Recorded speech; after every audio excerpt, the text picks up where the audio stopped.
मेरा तलाक करा दे इससे। दादी जी कैसे बात कर रही हो तुम दादाजी से तलाक लेना चाह रही हो और वो भी या उम्र में। अरे तुम चिंता मत करो, मैं तुम्हारे लिए एक आलीशान घर बनवाऊंगा, पक्का लेंटर वाला घर बनवाऊंगा तुम्हारे लिए। मैं तुम्हारे महोदय ये बूढ़ी उम्र में ये तलाक वाली बात अच्छी न लग रही। अरे बेटे तू गांव का सरपंच है ना? हाँ। तो तू गांव वालों की समस्या। ओ भज्जी तो तेरे मम्मी पापा की कसम है, अगर तेरे मुंह पे हाथ उठाया तो मुझे पता है भज्जी तू अपने मम्मी पापा से बहुत प्यार करता है, और अब मैंने तेरे मम्मी पापा पे कसम चढ़ा दी है, तो अब हाथ मत उठाइए मुंह पे। अगर तेने अब मुंह पे हाथ उठा दिया तो तेरे मम्मी पापा जवानी में खत्म हो जाएंगे। तो तू बिल्कुल भी नहीं चाहेगा तेरे मम्मी पापा मेरी कसम से खत्म हो जाए। माँ ओ मेरी माँ, ओ मैं तेरा लाडला। अरे दुनिया में माता पिता का प्यार एक ऐसा प्यार है जो जिंदगी में बहुत कम मिलता है, और मुझे पता है दुनिया में तो सबसे ज्यादा किससे प्यार करता है, अपने मम्मी पापा से प्यार करता है। तो अब तू मेरे से हाथ भी नहीं लगा सकता। यार सरपंच बन गया तू, नेक अब खुशी मना। तू मुंह में गुच्चे कुछ बजाए जा रहा हो। अरे यार भज्जी अब गुस्सा होने से कोई फायदा नहीं है, मन में लड्डू फोड़, दावत वावत करवा, गांव का सरपंच जो बन गया। और क्या तू बनता गांव का सरपंच? अरे तेरे को एक मौका मिला था सुधरने का, गांव की तरक्की करना और गांव के लोगों की नजरों में हीरो बनने का, पर तेरे तो मौका की ऐसी तैसी मार दी। 8-9 घंटा के अंदर तू बंदूक टांग के डोलने लगो कंधा पे कि अब मोटे बड़ा हीरो ना कोई। अब तू चुपचाप या बात बता दे मेरे को, या बंदूक लेके गांव में करने का आया तू? यहाँ पे कोई जंगली सुअर तो भाग ना रहा दे, तू वहाँ शिकार करने आया है। अरे भज्जी बेटे ये गांव वालों को ही जंगली सुअर समझ रहा था, ये हमारा ही शिकार करने आया था यहाँ पर। हमें डरा लो ये बंदूक से। अरे भज्जी बेटे हमसे ये कह रहा था कि अब गांव का सरपंच कालिया है, कालिया, और अब हर दिन तुम मेरे को 50 रुपए दोगे। 50 रुपए? क्या बात के 50 रुपए? अरे यू नवाब गांव को सरपंच ना बन गो तो यार ये हमसे हर रोज 50 रुपए मांगने की मांग कर रहा हूँ, और धमकी दे रहा हूँ हमको कि अगर किसी ने मेरे को रोज 50 रुपए नहीं दिए तो उसका इल्जाम बहुत गलत होगा।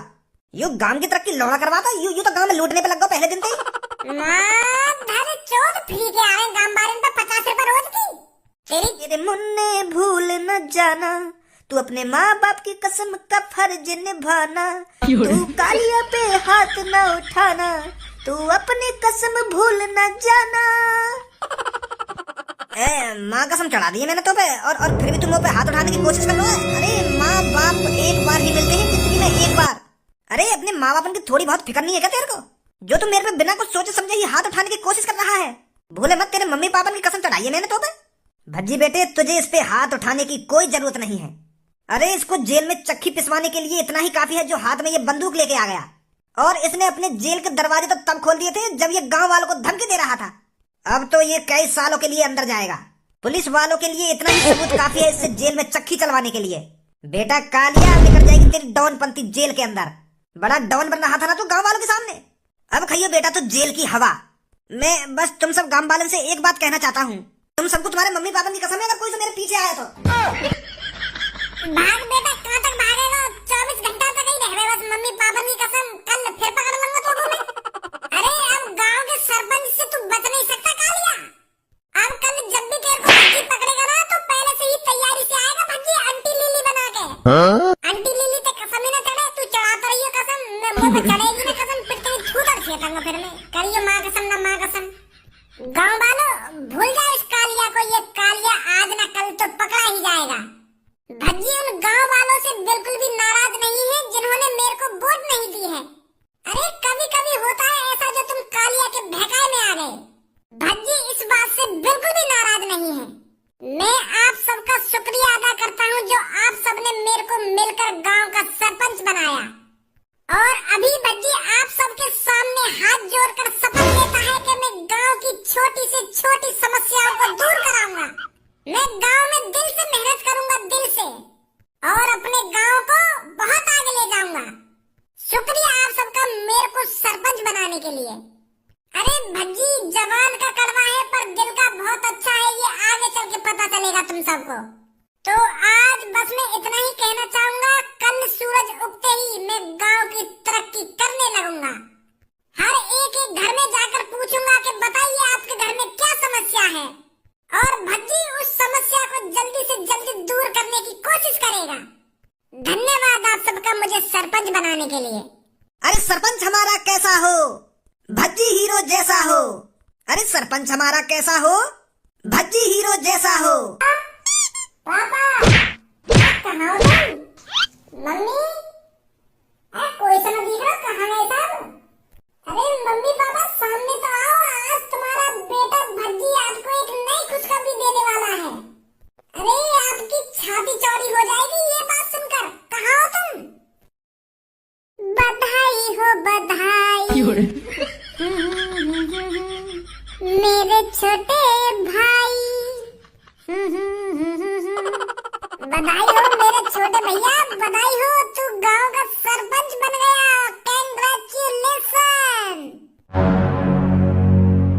अरे मुझे पहले ही पता था कि मेरा बड़ा भाई गांव का सरपंच जरूर बनेगा। और मोकू का मम्मी पापा ने भी भरोसा हो तो पे। सही बोल रहा हूं ना मम्मी पापा? अरे खज्जी बेटे बिल्कुल सही बोल रहा है तू। हमें तो पहले ही भरोसा था अपने भज्जी बेटे पर। बहुत अच्छा काम किया है भज्जी बेटा तूने। अरे सरकारी नौकरी ना सही तो गांव का सरपंच तो बन गया तू। ये भी मेरे लिए बहुत खुशी की बात है। पापा यह बात तो मैं मान लूंगा ना कि तुमको और मम्मी को बहुत खुशी हो रही होगी मोको गांव का सरपंच बनते देख। पर यह बड़े भैया की बात में बिल्कुल ही भरोसा ना मोको। यह बात को भरोसा ना मोको कि या को खुशी है रही होगी मोको गांव का सरपंच बनते देख। यूं तो खामखा की मुस्कान लेके बैठा अपने मुंह पे, या तो बिल्कुल भी खुशी ना है रही होगी। यूं तो फुकरा होगा अंदर ही अंदर। आ तो खून सूख गया होगा या कोई या बात सुनकर के मैं गांव का सरपंच बन गया। ऐसी बात मत कर मेरे छोटे भाई, ऐसी बात न कर।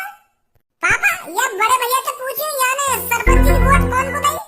अरे भज्जी बेटे तेरे को ही वोट दी होगी तेरे बड़े भाई ने, और किसको वोट देगा? ऐसी बातें क्यों कर रहा है तू? पापा ऐसी बात में या लिया कर रहा हूँ, तुम एक बार यहाँ से पूछो तो सही याने कौन को वोट देगी, मोको देगी या कहीं और को देगी? पूछो यहाँ से बस एक बार। खज्जी बेटे बता दे भज्जी को तूने किसको वोट डाली थी। बता दे अपने छोटे भाई को, तूने दूध का ही बटन दबाया था ना, दूध पर ही वोट डाली थी ना तूने। वो पापा वो ऐसा हुआ, वो मैं है ना काय को वो मैं ऐसा कर रहा हूँ, साफ साफ बता देना तूने काय पे वोट डाली। वो पापा मैंने बंदूक पे वोट डाली, बंदूक का बटन दबाया मैंने। का पर भज्जी का वोट चिन्ह तो दूध था। अब पापा तुम भी ऐसी बात कर रहे हो कि भज्जी का वोट दूध हो ना दूध हो, यार पता नहीं मेरी वोट चिन्ह का। इसने जानबूझकर मेरे को वोट नहीं दी थी। अरे ये चाहता ही नहीं था कि मैं गांव का सरपंच बनूं। अभी कुछ टाइम पहले कालिया गांव का सरपंच बन गया तो यूं मेरी खिल्ली उड़ा रहा कि सही हुआ तू खामखाली खड़ा हुआ गांव बारे पहली पता ही कैसे नहीं ऐसे ऐसे कर रहा होते यूं। अरे पापा ये तो जले पर नमक छिड़क रहा था, नमक। है रे इतनी दुश्मनी है तुमको अपने छोटे भाई से? इतना फुकता है तू अपने छोटे भाई से? यही संस्कार दिया था का मैंने तुझको, इसीलिए पढ़ा लिखाया था कि तू मैंने जो अपने छोटे भाई का ही दुश्मन बन जाए। पापा मैं गलती मान लूं अपनी, मैं मान लूं मैंने बहुत बड़ी गलती कर दी भज्जी को वोट न देकर।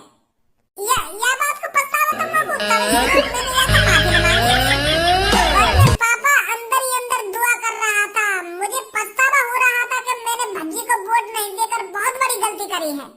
तो पापा रात भर नहीं सोया, मैं भगवान से प्रार्थना करता रहा रात भर कि भज्जी गांव का सरपंच बने कैसे न कैसे करके। और अब देख लो भज्जी बन गया ना गांव का सरपंच। मेरी प्रार्थना भगवान ने सुन ली पापा, मेरी प्रार्थना भगवान ने सुन ली पापा। अब तो रसगुल्ला लेके खड़ा हो गई तो मेरे सामने। सोने जाना मुझको, कल गांव वालों की मदद करनी है जाके। मोहम्मद तो कर ले यार भज्जी, तू तो नेक्स्ट सी बात पे नाराज है रहा है। नेक्स्ट सी बात है ये।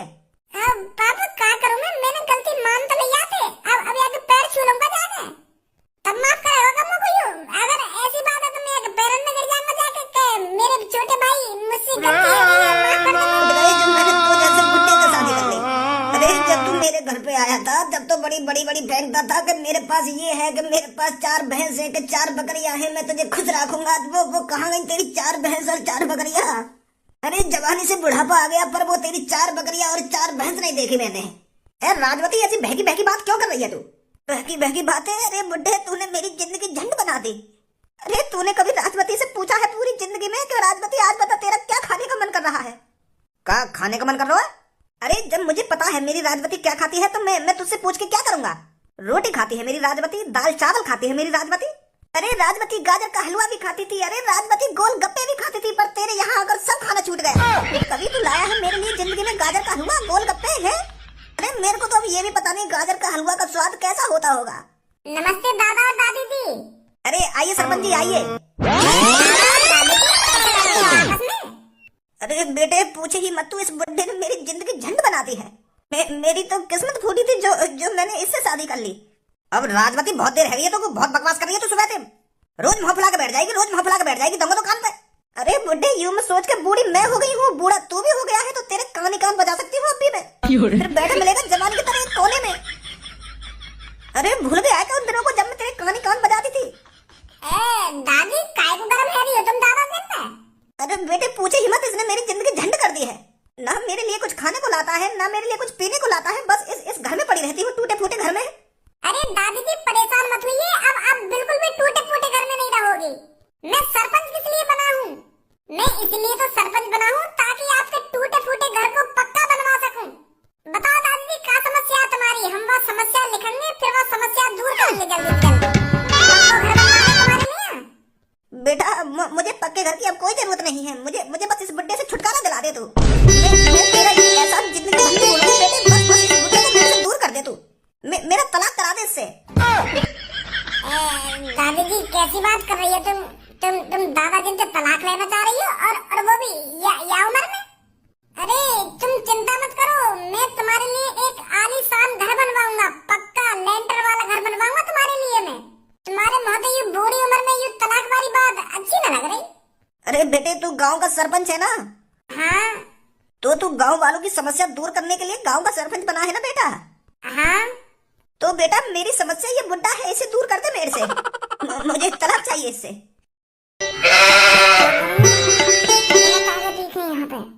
चलो दादी जी हम ये तुम्हारी समस्या दूर करेंगे। मैं लिख लेता हूँ अपनी डायरी में। ओए कौन है ऐसा लगाऊंगा हमारे घर के मामले में मत पड़े तू। अरे मेरी बुढ़िया को तो दिमाग सटी आगो बुढ़ापे में के मैं ये समस्या तुम्हारी डायरी में लिख लेता हूँ। तू मेरा तलाक कराएगा इस बुढ़िया से? दादाजी वो तो मैं ऐसे ही सोच के बताएंगे, आ रहे हैं अभी। वो बुढ़िया तलाक ही करवा रही है अपना बुढ़ापे में, अपना घर पक्का बनवावे, अपने घर की सड़क पक्की करवावे, कुछ और परेशानी बतावे, और वो तो डायरेक्ट यही कह रही है कि मेरा ये बुड्ढे से तलाक करा दो। बुद्धि खराब कर दी खामखानी सुबह सुबह ही। हर कोई न हो बे ऐसा, वो बुढ़ापे में सटी आ गए दोनों। आवाज मार, घर में कोई है या नहीं? अरे कोई है घर पर, सरपंच जी आए हैं। हेलो, अरे नमस्कार सरपंच जी, आइए आइए आइए बैठिए घर पर, मैं चाय पानी बनवाता हूँ। अरे अभी मेरे पास चाय पानी पीने का टाइम नहीं है, मेरे को अभी हर किसी के घर में डोलना है और उनसे पूछना है उनके घर में क्या समस्याएं हैं। अब तरक्की भी तो करवानी है गांव की, तो मेरे को डोलना पड़ेगा तेज को। हाँ सही बात है सरपंच जी, सही बात है। तो बताइए आपके घर में कोई परेशानी है? परेशानी सरपंच जी अब कैसे बताऊं तुमको? खुल के बताइए, आप फरमाइए ना, मैं गालियां नहीं हूँ, बताइए क्या परेशानी है? वो सरपंच जी मेरे पे घर भी है और घर पर छत भी है। परेशानी बताइए। वो परेशानी यूं है, मेरी बेटी की शादी ना हो रही है, मेरी बेटी की उम्र निकलती जा रही है, कोई लड़का नहीं मिल रहा, तो आपकी नजर में कोई लड़का हो तो बता दो सरपंच जी, बस इतनी मदद कर दो, मेरी बेटी की शादी करा दो तुम। अब सरपंच जी शादी भी कराएंगे? अरे सरपंच जी अगर आप मेरी बेटी के लिए कोई लड़का लाएंगे तो वो लड़का मना नहीं करेगा, तो आप करवा दीजिए मेरी बेटी की शादी। बेटी कहाँ तुम्हारी? अरे यही तो है मेरी बेटी जो बगल में खड़ी है। मोटी भी है, या तो कौन शादी करेगा? लड़का वाले कहा कहता मैं यहाँ देखता। अरे वो लड़का वाले कहते हैं कि लड़की थोड़ी छोटी है। थोड़ी छोटी? यूं तो पूरी छोटी है। अरे यही तो समस्या है सरपंच जी, मेरी बेटी से कोई शादी नहीं करना चाहता। अरे मैं शादी में 3 भैंसे दूंगा, मेरे पास 6 भैंसे हैं, उनमें से 3 भैंसे दे दूंगा मैं लड़के वाले को, और 10 बकरियां दूंगा। बस आप कैसे ना कैसे करके मेरी बेटी की शादी करा दो। मैं तो बहुत परेशान हूँ सरपंच जी। सरपंच जी आप ही मेरी बेटी से शादी कर लो। आप ही कर लो ना सरपंच जी मेरी बेटी से शादी, आपकी बड़ी मेहरबानी होगी हम पर। आप चिंता न करें, मैं आपको 3 भैंसे और 10 बकरियां दूंगा। अच्छी शादी करूंगा सरपंच जी, बस आप मेरी बेटी से शादी कर लो। मैं यहाँ पे तुम्हारी समस्या दूर करने आया हूँ, तुम्हारी बेटी से शादी करने आया हूँ। और अगर तुम्हारे घर में कोई परेशानी हो, या रोड टूट रहा हो, या छत चुटाती हो, ऐसी परेशानी ना सही कराऊंगा मैं, तुम्हारी बेटी की शादी करूंगा मैं। कोई बुद्धि खराब कर रहे हो तुम। कर लो मेरी बेटी से शादी, ना कर लो मेरी बेटी से शादी। अरे जिसने इस धरती पर जन्म लिया है उसकी शादी जरूर होती है। आपकी लड़की मोटी भी है और छोटी भी है, तो या के लिए कोई ऐसा लड़का ढूंढो ना जो मोटा हो और छोटा हो, तब बात बनेगी या की। सरपंच जी तुम्हें कर लो शादी, और मैं कहीं कर लूं शादी? और तुमको सरपंच जी भैंस चुगाने वाले दिख रहे हैं, बकरियां चुगाने वाले दिख रहे हैं, जो तुम्हारे ऑफर सुन के हाँ कर दूंगी मोदी से शादी करने के लिए। हम यहाँ नाम की समस्या लिखने आए, पता ना आदमी का समस्या बता रहे हैं अपनी। कोई तलाक करवा रहा है, कोई अपनी बेटी की शादी करवा दे रहा सरपंच जिनते। उरे बुद्धि खराब है ये तुम्हारी सबकी। आ जाओ सरपंच जी, चल रहे यहाँ से। है जाएगी तुम्हारी बेटी की शादी, चिंता मत करो तुम। यानी ये कोई छोटा और मोटा लड़का ढूंढो। जैसे तुम परेशान हो ना, ऐसी वह गटुआ के घर वाले परेशान होंगे। तो ढूंढो, या दुनिया में ऐसा भी लड़का होगा जो छोटा भी होगा और तुम्हारी बेटी की तरह मोटा भी होगा, जाते तुम्हारी बेटी के 36 के 36 गुण मिलेंगे। ऐसा लड़का ढूंढो कोई। तुम तो मोटी शादी कराने की सोच रहे हो। बताइए अगर तुम्हारी बेटी के अलावा और कोई परेशानी हो तो घर में।